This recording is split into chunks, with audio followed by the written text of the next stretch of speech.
He laughed. Not just a chuckle, a full, cruel laugh when he saw my flip phone. God, Dad, Eric sneered, you still use that? It belongs in a museum. He held it up like it was a roach he'd found in his salad, showing it off to his girlfriend and their smug friends. They laughed too. But that phone, that scratched, stubborn little thing, once held the last voicemail your mother ever left me. They didn't see a phone. They saw a relic. In that moment, I saw something else, my son's future, disconnected. Back when Eric was small, before the sarcasm, before the sharp suits and sharper words, he used to follow me around the house with a little plastic screwdriver, pretending to fix things just like his old man. I ran a small repair shop out of our garage. Phones, radios, sometimes even VCRs, people brought them in because they trusted me. Not because I was the cheapest, but because I cared enough to bring things back to life. Marjorie used to say, "You don't just fix machines, Henry. You restore memories." We didn't have much, but we had enough. Our house was modest, one story, squeaky floorboards, always smelling faintly of wood polish and whatever Marjorie had baking. She was the heart of that home. I was the hands. Together, we made a life. Eric used to sit on my lap and hold broken walkie-talkies, asking 1,000 questions. What's that coil for, Dad? Why do batteries die? Can we build a phone that calls heaven? God, that one nearly broke me. We'd lie on the floor and draw diagrams, wires curling across notebook paper like vines. I taught him how to solder at age 9. At 11, he built his first functioning radio. He used to call me Captain Circuit. Said I was the smartest man he knew. Marjorie would bring us lemonade in the summer and hot cocoa in the winter, watching with that quiet pride mothers wear like jewelry. She was never loud, never needed to be. Her presence filled a room with ease. Eric adored her. When she got sick, things changed slowly. She was diagnosed with ovarian cancer when Eric was a freshman in college. She didn't want him to drop out, and he didn't. He stayed away, called once a week, maybe twice if she was in the hospital. I understood, he had his future ahead of him. But I started to feel the weight shift. The calls became shorter. The "I love yous" more automatic. Still, we never blamed him. Kids grow up. They move on. But I stayed. I stayed through every chemo session, every late-night emergency call, every silent morning when I had to carry her to the bathroom. That flip phone he laughed at? That was the phone I kept by my side every night. The one she called when she needed me. The one the hospital used when she had a scare at 2 a.m. The last message she left, it was barely a whisper. "Hi, love. Just wanted to say, thank you. You've always been my steady. I love you." I never deleted it. Never will. When she passed, I thought Eric would come home, maybe stay a while. But he returned for the funeral, made a speech that sounded nice but felt hollow, and left before the sun went down. Said he had a product demo in LA the next morning. The house was too quiet after that. I kept busy with repairs. Mrs. Donnelly still brought in her old toaster every few months, claiming it was acting up, though I'm certain she just wanted someone to talk to. I didn't mind. The familiar smell of soldering flux and the soft buzz of an AM radio helped keep the ghosts at bay. Eric called occasionally. Always quick, always distracted. I'd hear typing in the background, sometimes laughter. "Sorry, Dad, in the middle of something. Just checking in. You doing okay?" What was I supposed to say? "I'm lonely. I miss your mother." I always just said, "Doing fine, son. Thanks for calling." I told myself he was busy building something important. That the distance was temporary. That all sons go through this phase. But slowly, the warmth started fading. When he came to visit, he'd act like a guest. compliment the house in a way that felt formal. "You've kept it in good shape, Dad." As if it were a rental. As if he was already counting the square footage. He stopped asking about the shop. Never even glanced at the radios on the shelves or the rotary phone wall I built in the hallway. Marjorie used to say, "Don't expect people to love things just because you do." I knew she meant well. But it still stung when the boy who once wanted to build heaven's phone wouldn't even look at the tools that raised him. I started keeping fewer lights on at night. 1 cup instead of 2. TV volume a bit louder to drown out the quiet. Still, I told myself, he's just busy. He'll come back. He'll remember. Then came the moment with the phone, that cruel, careless laugh that split my memories down the middle. And something inside me, something patient and quiet, began to stir. But before we get there, you have to understand what came first: the love, the devotion, the years of small sacrifices that didn't feel like sacrifices at the time. I never kept score. I didn't need to. Because back then, I thought love, real love, didn't need a ledger. It didn't happen all at once, not like the movies, where someone storms out and slams a door and the relationship breaks clean. No, with Eric, the distance crept in quietly, like water under a doorframe. You don't notice it at first. Just a bit of dampness. Then one day the woods warped, and everything feels colder. After Marjorie passed, Eric started calling less often. At first, I understood. Grief takes people differently. I was still folding laundry for 2 and making her coffee before remembering she was gone. I didn't expect him to process everything the same way. But even when I reached out, the conversations began to shrink. One evening I called him just to hear a voice. He picked up with, "Hey Dad, everything okay?" I said, "Just wanted to check in," and there was a pause. Long enough for me to hear the hum of city traffic on his end. "Right now's not great. Can I call you later?" That later never came. Next time he visited, maybe 6 months after the funeral, he brought a girl with him, Layla, I think. Pretty, sharp-dressed, barely looked up from her phone the entire visit. She called me Mr. Harlan like I was her accountant. Eric acted like a tour guide. Showed her around the house he grew up in like it was a museum. He didn't even walk her into the room with the rotary wall Marjorie and I built together. Didn't mention the treehouse out back we spent an entire summer nailing together. Instead, he pointed out things like the square footage, the character of the hardwood, how these older homes are coming back into fashion. Coming back into fashion. Like my home was a pair of jeans. At dinner, I tried to ask about his work. I knew he was doing something with software now, maybe app development. He always made it sound complicated. I asked what it did. Well, he started, smirking, "It connects aging boomers with tech-savvy solutions." Then he glanced at Layla and added, "You know, stuff like helping seniors manage their homes, finances, that kind of thing. Without bothering their kids." He chuckled. She chuckled. I smiled politely, but my chest felt tight. "I see," I said. Layla looked up. "You should try it out, actually. You'd be the perfect test user." The perfect test user. I excused myself and walked to the sink, washed my hands longer than I needed to. Stared out the window at the garden Marjorie used to keep. I remember thinking, was that a joke? Or a plan? When they left the next morning, Eric patted me on the back. Not a hug, just a pat, like you'd give a client after signing a contract. "You're doing great, Dad. Place still looks solid. Let me know if you ever want to make things easier on yourself. I've got connections." Connections. I nodded. He climbed into his black car, Elise, I imagined, and drove off without looking back. That's when I started to notice the smaller things.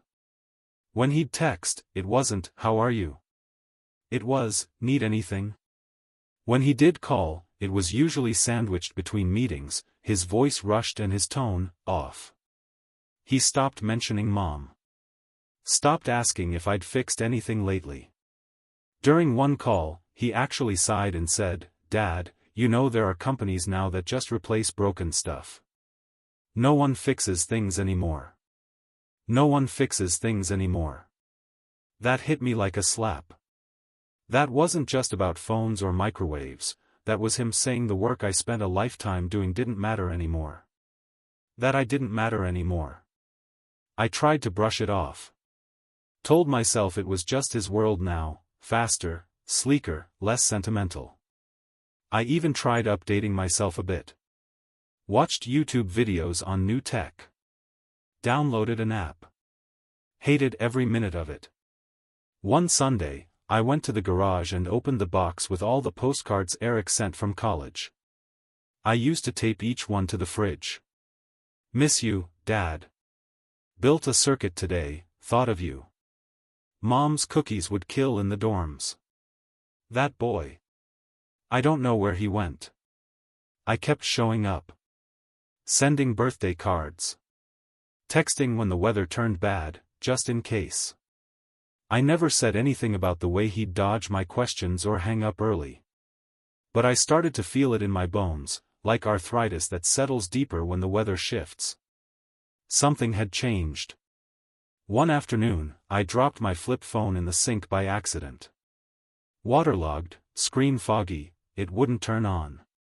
I panicked. Not because I needed it for calls, I hardly got any. But because of Marjorie's message. I dried it with rice, kept it on a warm towel for 3 days. It finally buzzed awake, and her voice was still there. Cracked and faint, but there. That's when I realized how fragile everything had become. Not just the phone. The memories. The relationships. The connection between the boy who once called me Captain Circuit and the man who now saw me as a project to be managed. I told myself I was imagining it. That grief warped perception. But the signs were clear, and growing. He didn't see me as his father anymore. He saw me as an obstacle. The moment that broke me didn't come with a fight or a slammed door. It came with applause. Eric invited me to a dinner event he was hosting at a tech incubator downtown, his words, not mine. "It's just a little investor pitch night," he said. "Come along, might be fun. Just, maybe don't wear the tool belt, alright?" I laughed, pretending not to feel the sting. Truth was, I hadn't worn that belt in years. I put on my best shirt, polished my shoes, even wore the old wristwatch Marjorie gave me on our 20th anniversary. It didn't match my outfit, but I wanted to feel her with me. I needed that comfort. When I arrived, the place was lit like a stage. High ceilings, glass walls, the kind of modern minimalism that looks expensive but feels cold. Everyone there seemed half my age and twice as confident. People with names like Blake and Zara shook hands and talked in abbreviations I didn't understand. Eric spotted me and smiled, that sharp public smile that didn't reach his eyes. "Dad. You made it. Great." He guided me to a small table near the back. "Best view in the house," he said, tapping my shoulder. I sat there for the next 20 minutes, invisible. No one talked to me. No one asked who I was. I just watched him work the room, laughing, gesturing, performing. He looked at home up there, slick, rehearsed, charming. A far cry from the boy who once cried when he dropped his walkie-talkie in the creek. Then it began. The pitch. He stepped up with a microphone and launched into a presentation about tech enablement for aging populations. That's when my stomach twisted. He was pitching an app. A smart ecosystem that allowed adult children to monitor and assist their elderly parents from afar. Medication reminders, finance tracking, remote home access, all with just a tap. Because let's be honest, he said, pacing confidently across the stage, boomers don't want to be a burden, and we don't want to lose time solving problems that should have been automated decades ago. Laughter. Real laughter from the crowd. I felt my throat tighten. And for example, he continued, pulling up a slide with a picture, my picture, without asking, this is my dad's actual phone. A flip phone. Still in use in 2025. More laughter. He once told me he liked it because it reminded him of his wife. Which is, sweet, I guess. But guys, come on. We can do better. The slide changed. Charts, graphs, funding goals. The room buzzed. I didn't hear the rest. Just sat there, my ears ringing, hands gripping the tablecloth.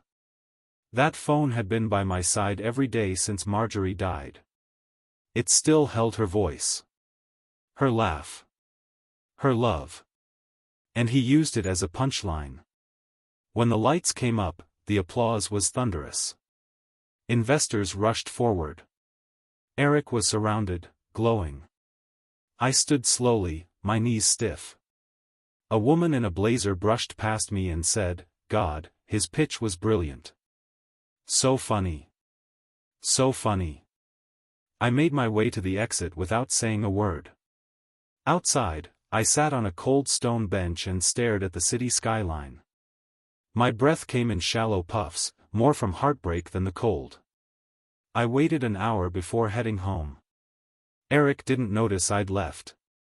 Later that night, around 10, he sent me a message, thanks for coming tonight, Dad. Sorry I didn't get to chat more. Hope you weren't offended, it was just a bit of fun. Investors loved it though. Just a bit of fun. That was the moment. The moment I knew. This wasn't just neglect. This wasn't just distance. It was a betrayal. He used me, my grief, my love for his mother, my simplicity, as a prop. He didn't just forget who I was. He repackaged me as something outdated. Laughable. Marketable. I didn't reply. I powered the phone off. Held it in my hands and cried like I hadn't since Marjorie's funeral. The next morning, I made coffee and sat in her old chair, letting the sun hit my face. I needed time to think. To remember. Because betrayal like that doesn't start on a stage. It grows in silence. In dismissive laughs. In years of slow erasure. And now, I couldn't pretend anymore. Eric didn't just leave me behind. He'd sold me for applause. I didn't sleep much after the pitch night. Every time I closed my eyes, I saw that slide, my phone, my grief, held up like a joke. I could still hear the laughter echoing, not just from strangers, but from my own son. That hurt deeper than I thought anything still could. A week passed before I heard from Eric again. This time, it wasn't a call. It was a PDF attachment in an email titled, Dad, just exploring options. I opened it, heart thudding. It was a senior living brochure. He had highlighted the phrase, a comfortable transition for aging parents, low stress, fully managed care. I scrolled further and found financial projections, estimates of sale value for the house, and a note, we could put the money into something long-term for you, Dad. This place is too much for one person. Think about it. No greeting. No warmth. Just numbers. I stared at the screen for a long time. Then I closed the laptop and didn't open it again for days. That's when I started paying attention more closely. I began keeping a small notebook, just scribbles at first. Dates, odd things Eric had said recently. Mentions of consolidating assets or leveraging equity. I remembered little moments that hadn't registered until now. Like when he asked if the house was still in my name. Or if I had updated my will since Mom passed. Then came the call I wasn't supposed to hear. I was in the kitchen when the phone rang, the landline, not the flip. I was rinsing out the coffee pot, but something told me to pick it up quietly. It was Eric. He didn't realize I was on the line. Yeah, I've got him softened up already, he was saying. He's not going to put up a fight. Worst case, I guilt him into it. We can get the papers signed next month and list it before spring. Place has old bones, but we'll flip it easy. He doesn't even use half the rooms. Silence. Then laughter. Nah, he's too proud for a fight. That generation just folds when you push them the right way. Click. I stood there holding the phone, the dial tone buzzing like static in my ear. My legs felt weak. My hands were shaking, but not from age. From rage. From betrayal. From sorrow so deep I could hardly breathe. He wasn't just nudging me. He was planning around me. For me. As if I were already gone. As if I had no say in my own life anymore. I didn't call him back. I didn't yell or accuse.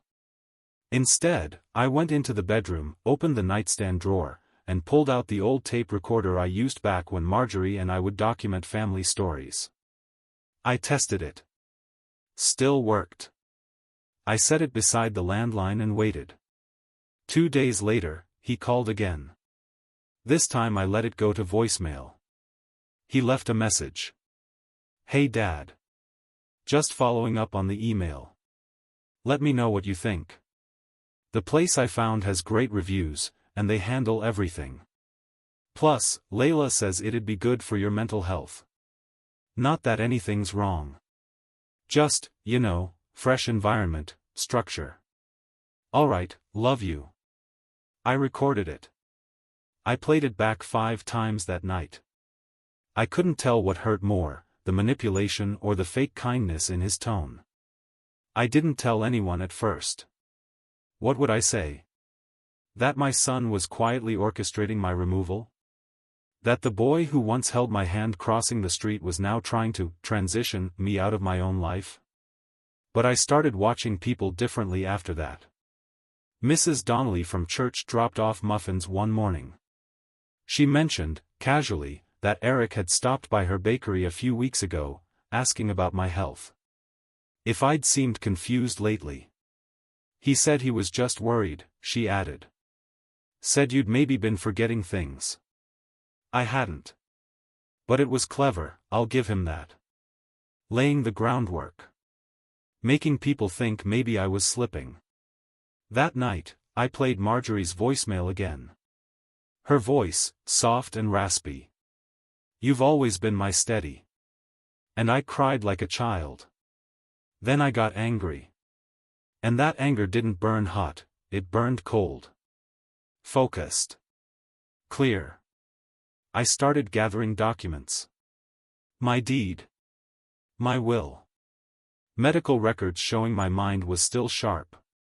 I visited Mr. Galvez, our old family lawyer, under the guise of updating some forms. We talked over tea, and when I told him what was going on, his expression darkened.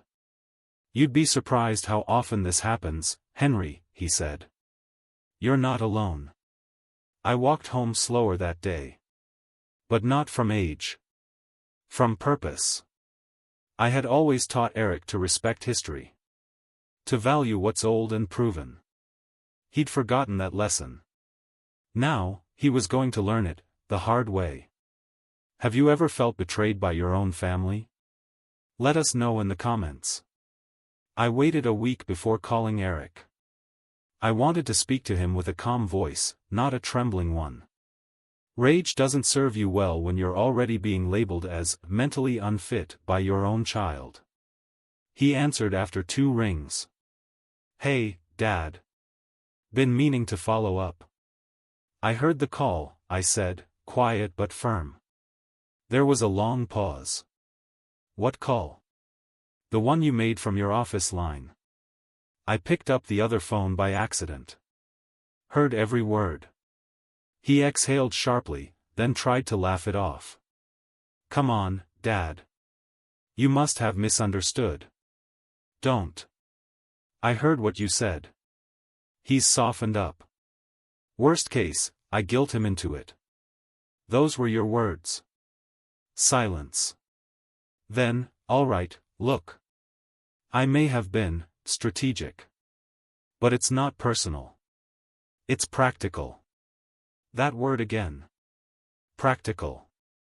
Trying to get me out of my own home? That's not practical. That's betrayal. You're overreacting, he said, now annoyed. You don't see the full picture. You're isolated, Dad. That house is too much for you. You're clinging to a past that's gone. I sat down, heart pounding. You think because I live quietly, I'm not living at all? He sighed. No, I think because you're stuck, I have to make the decisions you won't. I let the silence stretch between us. Then I said, you're wrong about one thing, Eric. I haven't softened up. He scoffed, like I was a petulant child. Dad, I'm trying to help you. You always said to plan ahead. That's all I'm doing. Is that what you told Mom, too, when she was dying? That we should just give up the house and plan ahead? His voice tightened. Leave her out of this. You already dragged her in when you used her memory to mock my phone. That shut him up. I ended the call with just 4 words, don't come uninvited again. Click.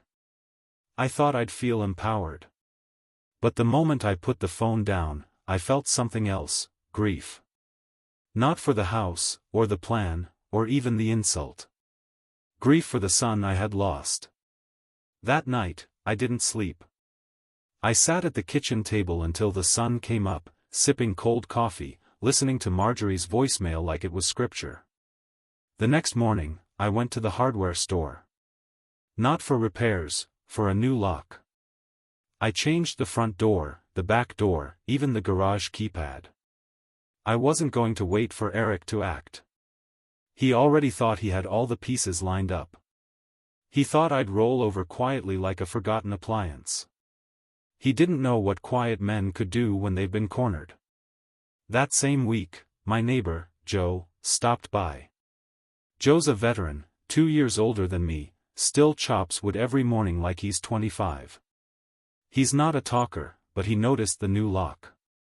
Everything all right? He asked, eyes squinting toward the house.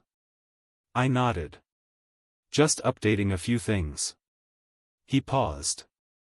Your boy was here last week. Asked if I thought you were slowing down. Said he was looking into homes for you. I clenched my jaw. And what did you tell him? Joe just shook his head. Told him to look in the mirror. That made me smile. First time in days. I decided then to let a few more people in, not Eric, but people who'd been watching, quietly, for a long time. At church, I sat beside Mrs. Donnelly and asked if she knew a good notary. At the grocery store, I ran into Carol from the county clerk's office. We chatted longer than usual. Each interaction became a thread. I wasn't just rebuilding, I was reinforcing. The very people Eric assumed were irrelevant were becoming my shield. And with every conversation, every document I revisited, I felt steadier. My lawyer, Mr. Galvez, had given me an idea. Something ironclad. Something that would remind Eric, and anyone else watching, that the man he was trying to outmaneuver still had teeth. One night, as I was organizing papers in the living room, I found a letter Marjorie had written but never sent. It was to Eric. Folded neatly, tucked behind a photo in the album. It read, Eric, remember that love isn't measured in ease or convenience. The easy thing is rarely the right thing. And your father, he gives, even when he breaks. Don't forget who taught you to fix things, not throw them away.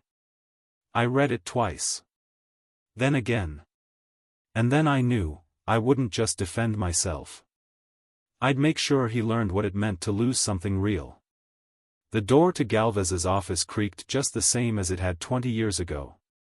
Same green carpet, same ticking wall clock, same quiet scent of wood polish and old paper. He stood when I walked in, hand outstretched. Henry, he said softly. I hoped I'd never see you here for this reason. We sat in silence for a moment before he spoke again. You're sure about this? I nodded. More sure than I've been about anything since Marjorie passed. He opened the drawer, pulled out a yellow legal pad, and clicked his pen. I want to revise my will, I said. Completely. He didn't ask why. He already knew. I want everything, the house, the savings, the shop tools, even the record collection, to go to someone who will honor it. Not auction it off like old junk. You want to exclude Eric? I looked down at my hands. Yes. It wasn't easy to say. Saying it felt like cutting a cord I'd spent a lifetime protecting. But I needed to. Not out of anger. Out of clarity. I raised a son who doesn't value anything unless it can be monetized, I said. He's not getting my home just so he can flip it on a website while I'm still warm. Galvez gave a low whistle. That clause we talked about, the no contest one? Absolutely, I said. If he challenges the will, everything goes to charity. He nodded. Which charity? I thought about that for a moment. Then I smiled. There's a mentorship program downtown. Teaches tech and repair skills to underprivileged kids. I want the house turned into a learning center. Call it Marjorie's house. Galvez blinked, then chuckled. Now that, Henry, that's poetic. We spent 2 hours going through the papers, updating names, crossing out old passages. I signed every page with a hand that no longer trembled. Before I left, he placed a hand on my shoulder. You're doing this with love, not spite. That matters. I nodded. He turned my life into a PowerPoint slide. He mocked the very things that built him. If I don't draw the line now, what kind of father would I be? When I stepped out into the sunlight, I expected to feel guilt, or maybe sadness. But all I felt was peace. I walked home slowly, watching the town as it moved around me, kids biking past, Mr. Reeves hosing down his porch, the bakery putting up its daily pie sign. This town had raised me just as much as I'd raised Eric. It held memories that couldn't be uploaded or streamed or stored in the cloud. Back home, I opened the old chest in the bedroom closet, the one Marjorie and I had filled with keepsakes over the years. Inside were her letters, a few old phones I couldn't bear to part with, and the Polaroid of Eric holding his first soldering iron. He looked terrified. I remembered how he dropped it and burst into tears, and how I'd knelt down, held his shoulders, and said, "The things we build with our hands, they mean more than the things we buy." He nodded through tears and tried again. That boy, he's gone. And maybe that's part of growing old, letting go of versions of people that no longer exist. But that didn't mean I had to hand him everything I'd built. That night, I placed the new will in a fireproof box, along with the letter Marjorie had written to him. I left her handwriting untouched. If he ever chose to open it one day, I wanted her words to reach him just as she'd written them, clear, sharp, and warm. I made one more decision before I turned out the light. I would not hide anymore. I would not stay silent while Eric prepared his next move. The next time he visited, I'd be ready. The letter arrived on a Thursday. Thick envelope, glossy logo on the top corner, Horizon Elder Living Solutions. My stomach turned before I even opened it. Inside was a welcome packet. "Congratulations, Henry," it read. "You've been pre-approved for premium residency at our Silver Brook facility. Your personalized transition coordinator, Michelle, will be reaching out shortly to assist with packing and transportation." I stared at the words, stunned. In the corner was a handwritten note. "Dad, thought this would make things easier. You're going to love it. I already handled the deposit. Eric." I sat at the kitchen table, packet in my lap, the envelope like a brick on my chest. He'd gone ahead and reserved a room. Without asking. Without a single real conversation. Like I was furniture to be relocated. Like I didn't exist anymore except as a liability to be handled. I don't remember how long I sat there. Long enough for the light to change across the living room floor. Long enough for the tea I'd made to go cold. Eventually, I stood and went to the hall closet. I pulled out the canvas bag where I'd kept all my most important documents: house deed, birth certificate, Marjorie's will, the new papers Galvez had drawn up. Then I went to the workbench. I opened the drawer and took out my old recorder, still loaded with the tape from Eric's phone call, the one where he'd said I'd fold if pushed the right way. I rewound it. Played it again. Let his voice remind me who he'd become. The rage didn't hit like fire this time. It settled in my bones, steady and cold. No more waiting. That night, I packed a small box with exactly what I needed: documents, tapes, and a few photographs, one of Marjorie in the garden, one of Eric as a boy holding his first radio. And the phone. That battered flip phone he'd mocked. I powered it on. It still worked. Still held her voice. Then I sat at the kitchen table and wrote a letter, not to Eric, but to myself. I titled it, "For the Day I Stopped Feeling Guilty." In it, I wrote, "You were a good father. You showed up. You stayed. You gave him your tools and your time and your trust. You are not cruel for protecting what's left. You are not wrong for saying enough." I folded the letter and placed it in the box. The next morning, I put on my church jacket, the one with the good collar, and headed to the notary's office to have copies made of everything. I wasn't going to let this get lost in the shuffle. As I walked down Main Street, a few people nodded at me, but I noticed something different. Whispered greetings. A glance here and there. I stopped into the cafe to pick up a coffee. The young barista, Laura, I think, looked at me differently. "Your son, he's the one with the app, right?" she asked carefully. I nodded. She hesitated, then said, "I saw his video online." "The pitch. They were laughing at your phone." I didn't answer. She handed me my coffee and said, quietly, "I thought it was kind of mean. You don't deserve that." I walked out without saying a word. But the kindness lingered in me. That evening, the final straw landed. A truck pulled into my driveway. 2 men stepped out, one with a clipboard. "Mr. Harlan?" the taller one asked. "We're here to start inventorying for the transition to Silver Brook." My jaw tightened. "You were sent by my son?" "Yes, sir. We were told you'd been notified." "I have been," I said, voice flat. "But you won't be stepping inside."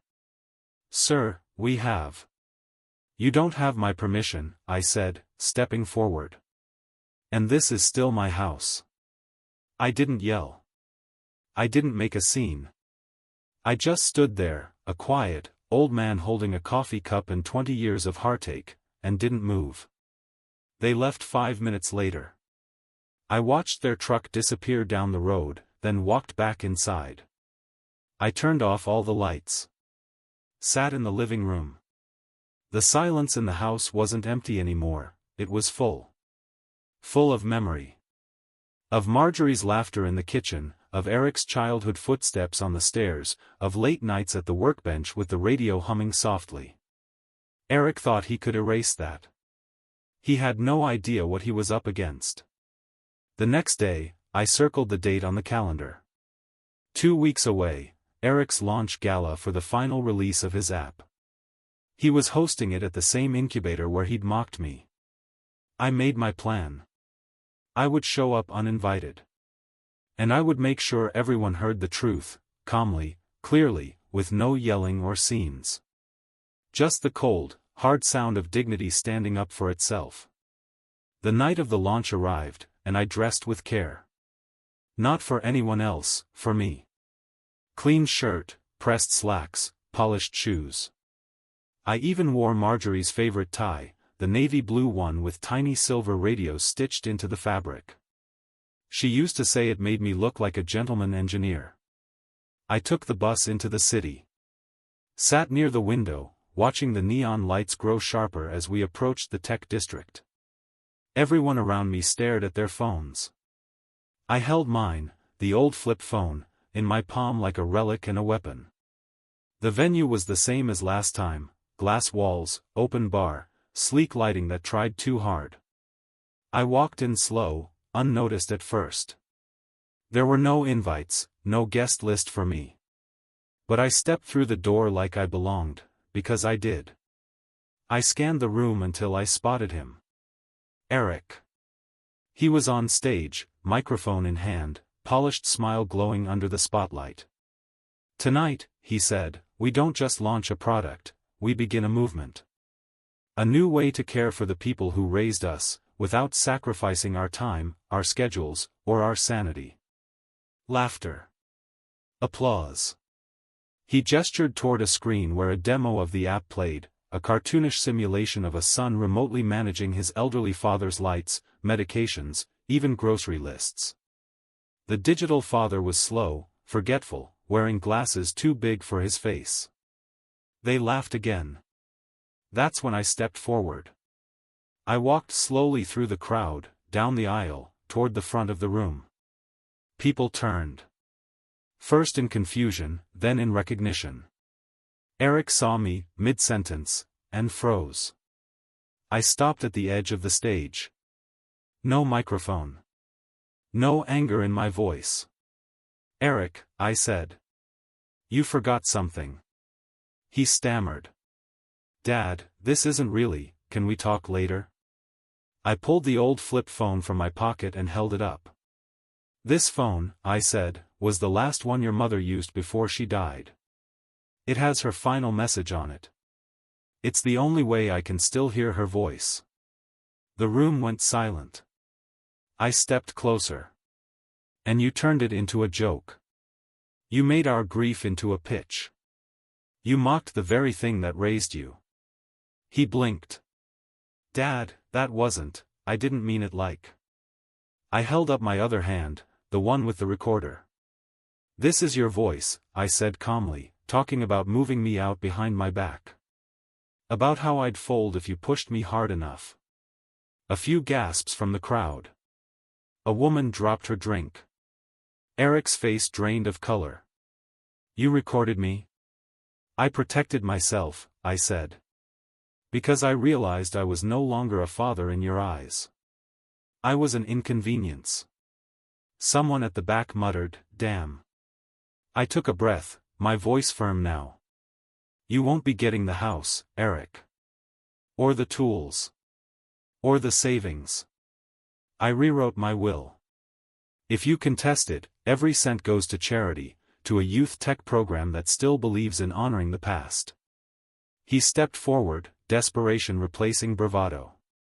"Dad, this isn't the place." "It's the perfect place," I said, looking around the room. "You made your betrayal public.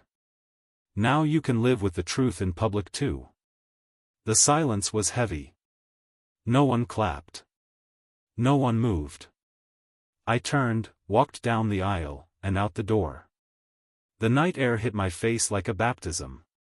Behind me, murmurs began. Not laughter. Not applause. Whispers. I didn't look back. Back home, I poured myself a glass of water and sat at the table. The house was still, the walls humming with the quiet dignity of old things that have stood the test of time.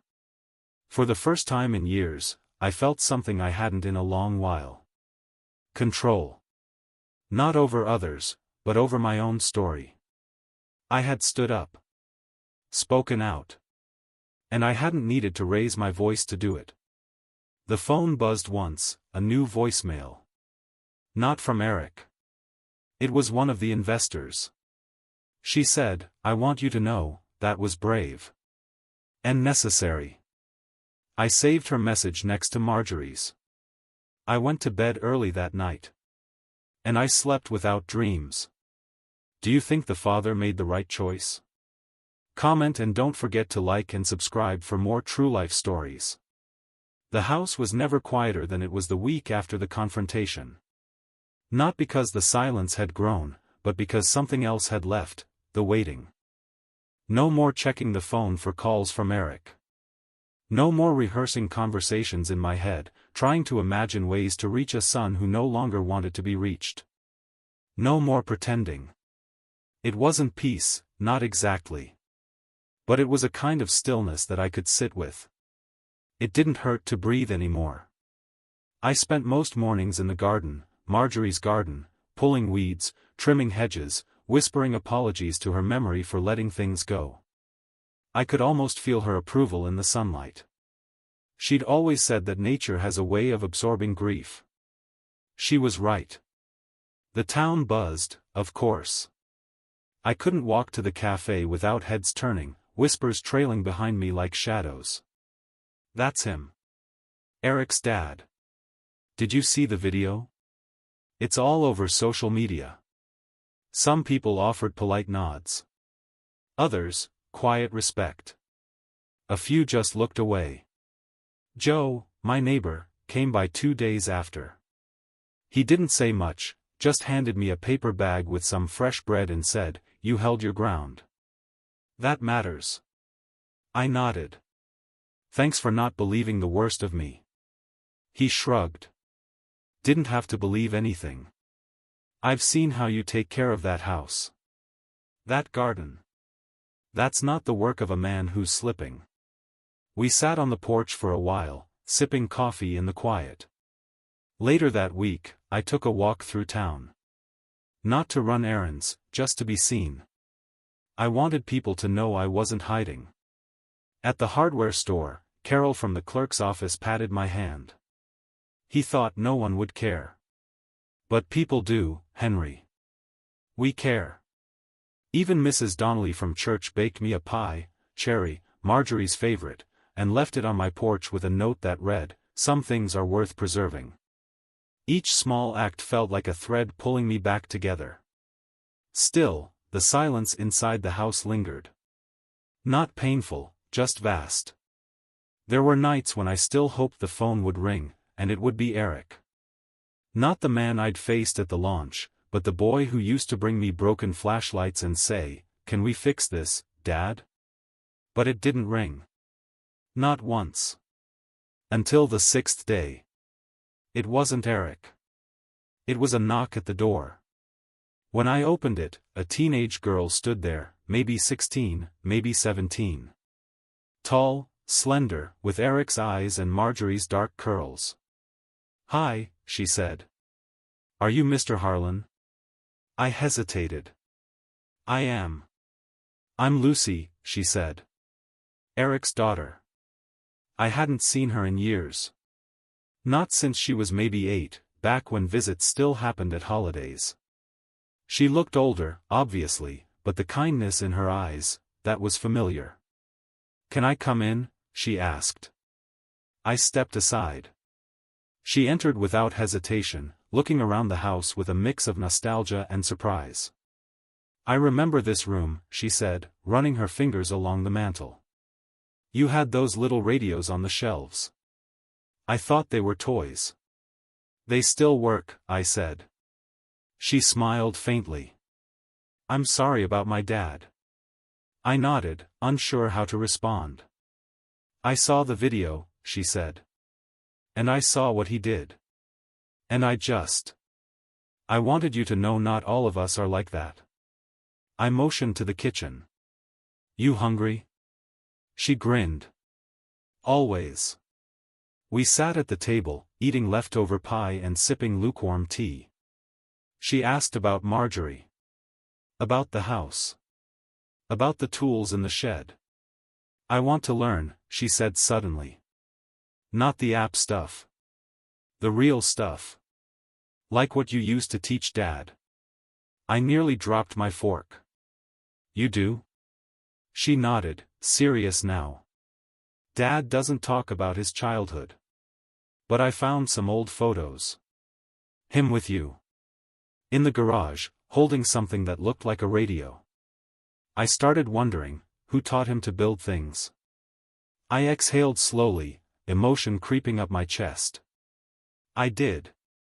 She looked around again, as if seeing the house differently. This place feels solid. Like it remembers stuff. It does, I said. It remembers everything. We spent the rest of the afternoon in the garage.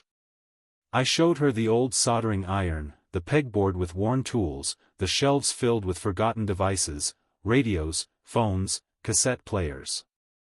She held each one like it was a treasure. By sunset, she had rewired a broken lamp with my help. When it flickered back to life, she beamed. "This is better than any app," she whispered. That night, as I stood at the doorway watching her walk to her mother's car, she turned back and said, "I want to come back. If that's okay." I nodded. "Anytime." As her taillights disappeared, I looked up at the house. The silence was still there, but it no longer felt empty. It felt patient. Waiting for something new to begin. After Lucy's visit, something shifted in me. Not quickly. Not like flipping a switch. But in the days that followed, I found myself walking through the house with new eyes. Rooms that once felt like museums now seemed like blank canvases. The garage, cluttered with half-fixed radios and dust-covered boxes, started to look like something else entirely. A classroom. It began one morning when I was sorting through the attic. I found an old box labeled Marjorie's School Things. Inside were lesson plans, alphabet cards, and a little wooden pointer I'd carved for her back when she used to tutor local kids. I sat on the floor and just stared at them, remembering the joy she got from teaching, the glow she carried after a good session, the stories she'd share about kids who learned to read under her roof. That's when it hit me. This house wasn't just a home. It had always been a place of learning, of sharing. Marjorie's kitchen lessons. My garage workshops. Even Eric, once upon a time, had flourished here under careful guidance. So why not continue that?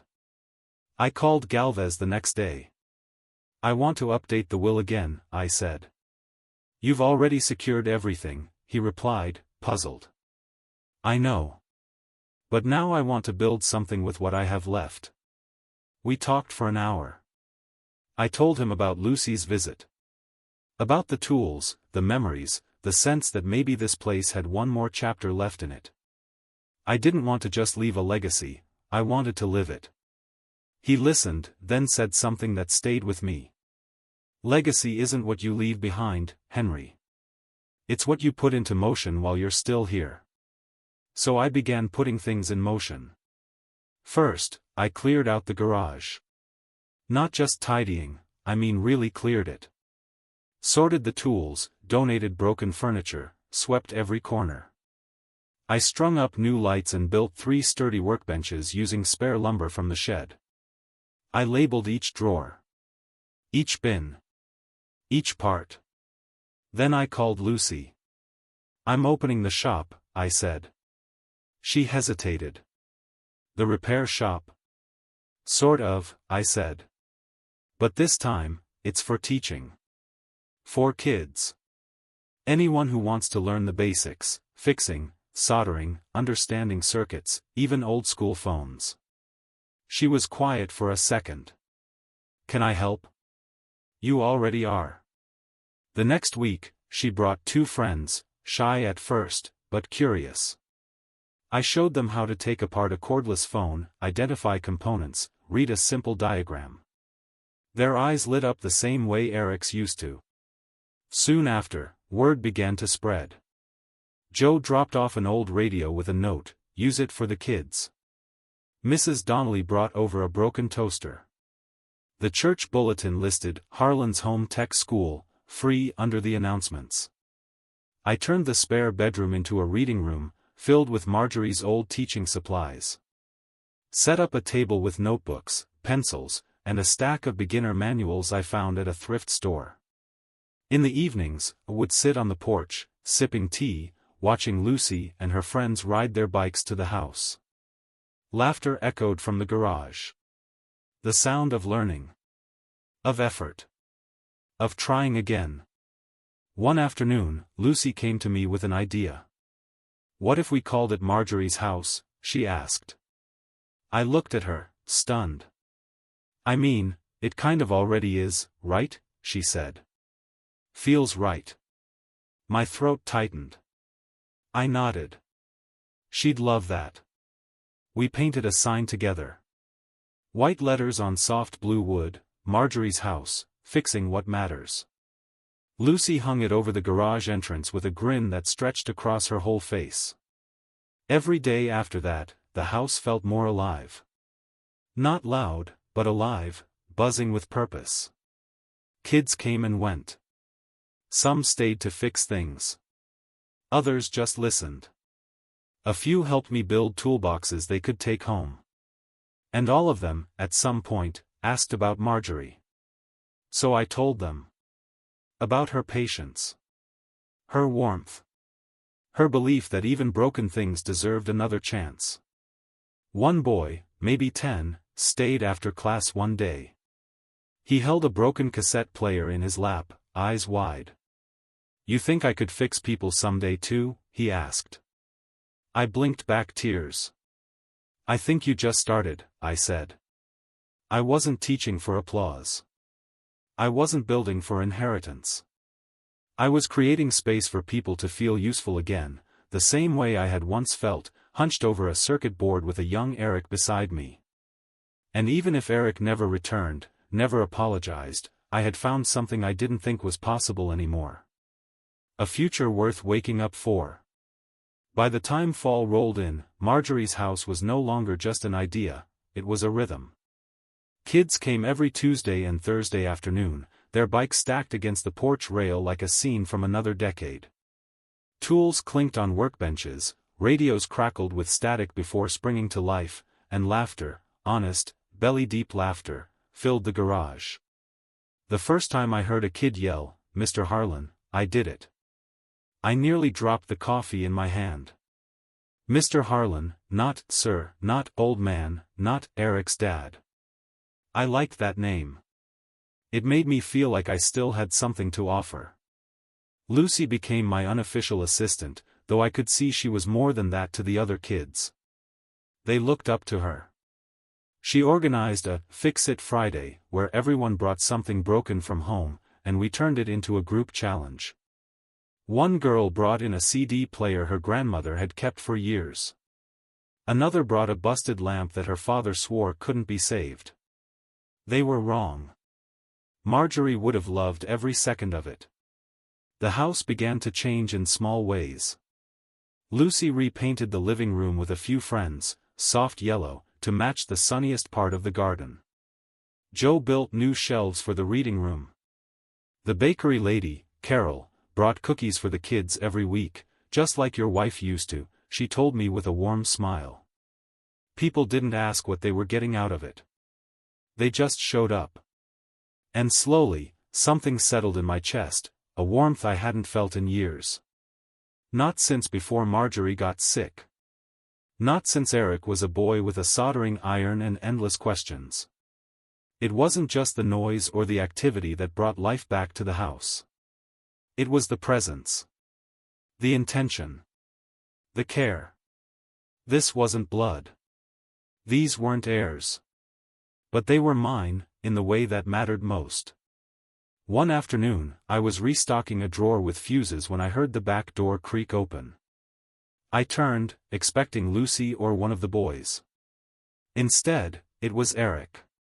He stood there in a gray sweater and jeans, older somehow, thinner than I remembered. His eyes scanned the room, the benches, the kids' tools, the organized chaos, like he didn't recognize it. "I saw the article," he said finally. I said nothing. Local paper did a write-up. Said you turned the house into a community shop or something. Called it a love letter to the past. Still, I said nothing. "I didn't know," he added. I raised an eyebrow. Didn't care to, either. He sighed, stepped inside, hands in his pockets like a boy caught in a lie. "You were right. About the launch. About everything. Investors pulled out after the video went viral. I lost the app. Layla left. It all kind of unraveled. I crossed my arms. He glanced at the bench. You kept the old radios. I kept everything that mattered.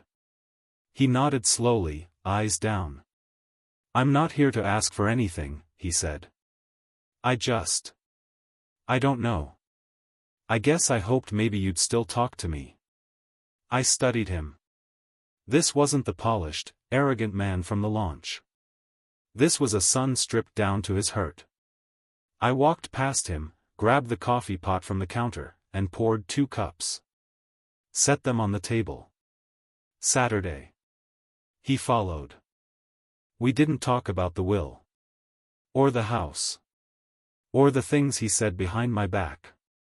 Instead, he asked about Lucy.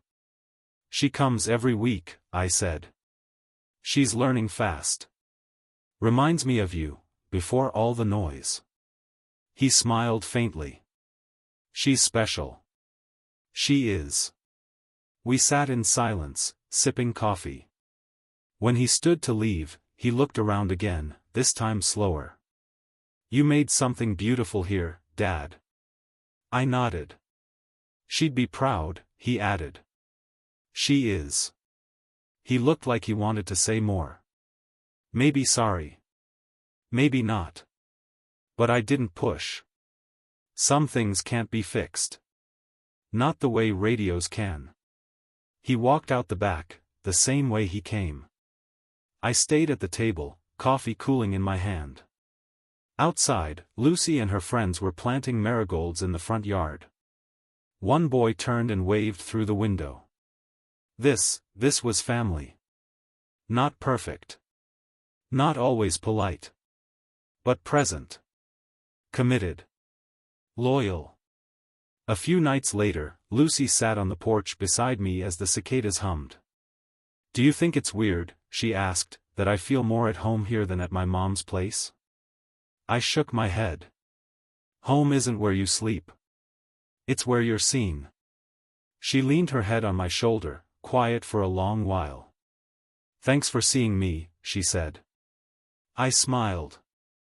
Thanks for reminding me I'm still here. The leaves had begun to fall when he returned. Late October, sky already dimming by late afternoon, wind carrying that sharp smell of wood smoke and memory. I was in the garden, clipping the last of the tomatoes, when I heard the crunch of tires on gravel. Eric's car. He parked at the curb this time, didn't pull into the driveway.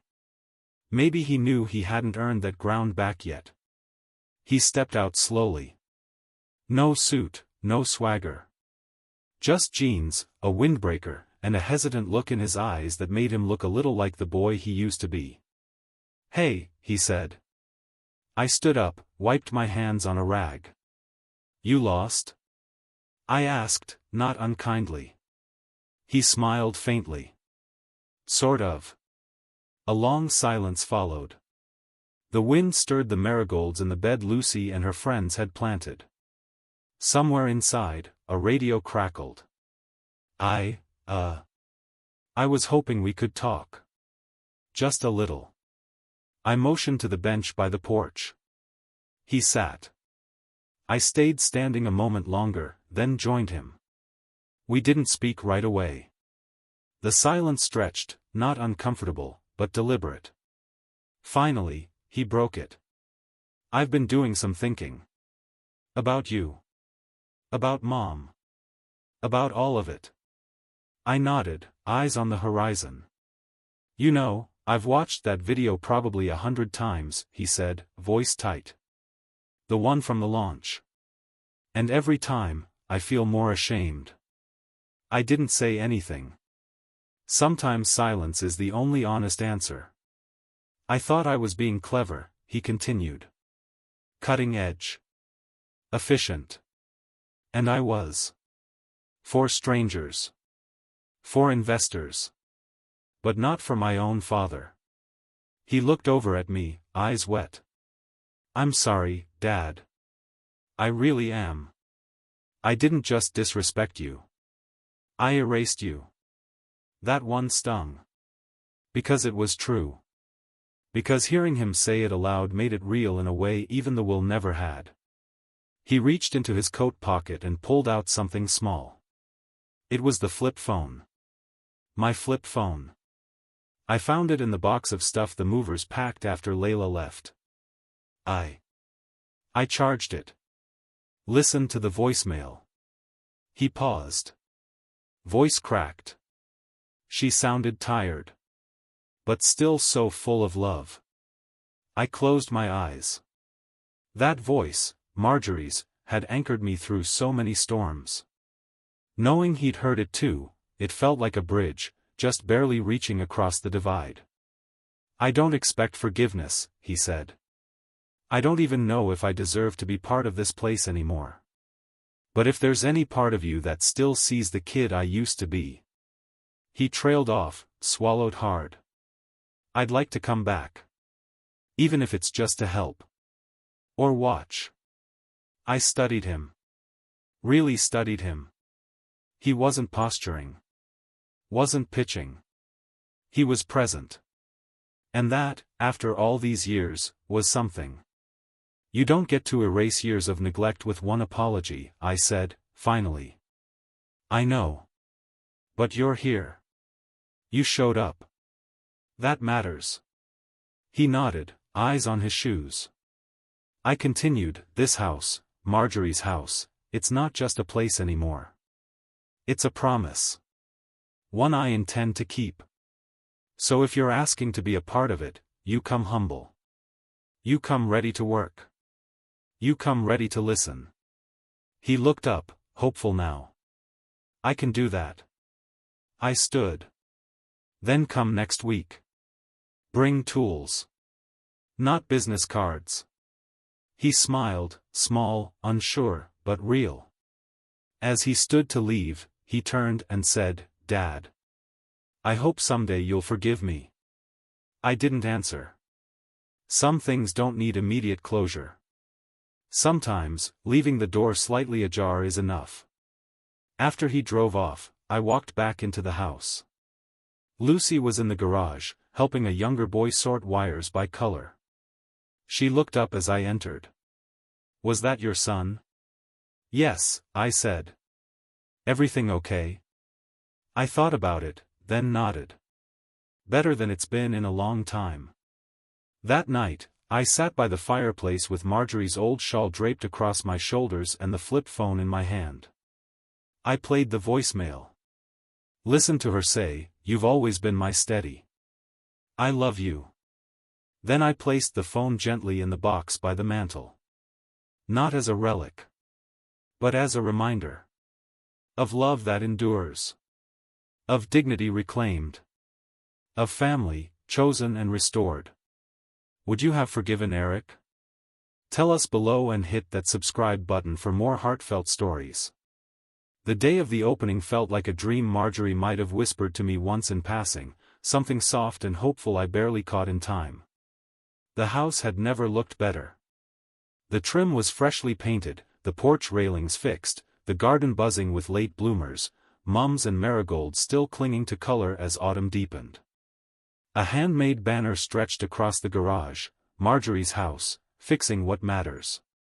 Lucy had picked the font herself. The ribbon cutting wasn't grand, just heartfelt. Lucy stood beside me with the silver scissors, her hands trembling with pride. You ready, Professor? She whispered. I chuckled. Let's do it. We cut the ribbon together. Applause rippled through the small crowd, neighbors, kids, church friends, even Joe in his best flannel. Some folks had tears in their eyes. Others smiled wide and clapped like they'd known Marjorie themselves. Inside the garage, the benches were set up like stations. One had radios and cassette players. Another, lamps and fans. A third table was filled with toolkits, each labeled with a name. Lucy had made sure every regular had their own. In the reading room, Marjorie's school books lined the shelf alongside new donations, how-to manuals, biographies of inventors, a stack of spiral-bound notebooks waiting to be filled. And the hallway? That rotary phone wall still stood tall. We'd added plaques under each phone, dates, models, even a few stories. One read, "This is the phone that told Henry he was going to be a father." Another, "This one?" It rang the day Marjorie came home from the hospital. People lingered there, running their fingers over the dials, listening to the soft click as they turned. You could see it on their faces, memories waking up. At the end of the hallway was a shadow box. Inside was the flip phone.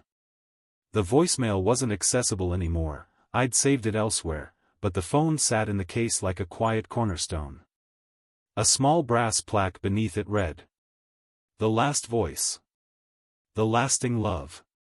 Later that afternoon, Eric arrived. He kept his distance at first, helping kids carry in boxes, taking pictures quietly, handing out cider from a table Lucy had set up. I noticed he didn't correct anyone when they called him the founder's son. He let them believe the truth, that this place wasn't about him. He joined me at the porch just before sunset. "You did good, Dad," he said, watching a group of boys repair a cracked speaker together. "No," I replied. "We did good. Eventually." He looked down, then nodded. "You think she'd be proud?" I didn't hesitate. "She already is." Lucy ran past just then, laughing, two kids in tow, a screwdriver in one hand and a walkie-talkie in the other. Eric watched her go. "She never talked to me like that before," he said. "Not until recently. I guess I didn't earn it." "Then keep earning it," I said. "Every day." The last light of the day hit the windows just right. The house glowed, not with tech or LEDs or polished chrome, but with warmth. Real warmth. And for the first time in a long time, I felt something I didn't think I'd feel again. Contentment. Not because I'd won. But because I'd chosen not to give in. Not to bitterness. Not to silence. Not to being erased. I stood up, took one last slow walk through the house, the garage where a young boy now soldered his first wire, the kitchen where someone had left a thank you card on the table, the hallway where the rotary phones whispered stories to anyone willing to listen. At the fireplace, I paused. A new frame had been added beside our wedding photo. It was one Lucy had taken, a candid shot of me and four kids bent over a radio, all of us deep in concentration. Marjorie's shawl hung on the chair behind me. I stared at it for a long time. Then I whispered, "We're still building, love. Just like we always did." I walked out to the porch, where the voices of my chosen family echoed into the crisp night air. The house, our house, was alive again. Not just standing. But thriving. Marjorie's house didn't just hold memories now. It made them.